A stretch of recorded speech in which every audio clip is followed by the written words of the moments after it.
Ол кезде Гүлназ бен Бақыт өте бақытты болды. Екеуі қол ұстасып, жұптары ажырамай оқуын бітірер жылы үйленді. Отау құрған соң қалаға оқуын жалғастырып, дипломын алып қайта келді. Ауылда ата-анасы мен Бақыттың інісі Шаттық қана тұратын. Бұлар барып үлкен бір отбасы болды. Баласы мен келінін қалада қалып кете ме деген ата-анасы бұлар келгенде қатты қуанды. Барғаннан жұмысқа тұруға әрекет етті. Бақыт дене тәрбиесі мұғалімі, Гүлназ ағылшын пәні мұғалімі болып жұмыс істеді.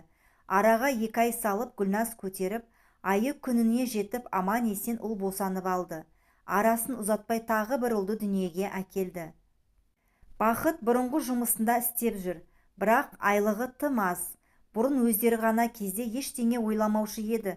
Қазір балалы болған соң балаларының болашағын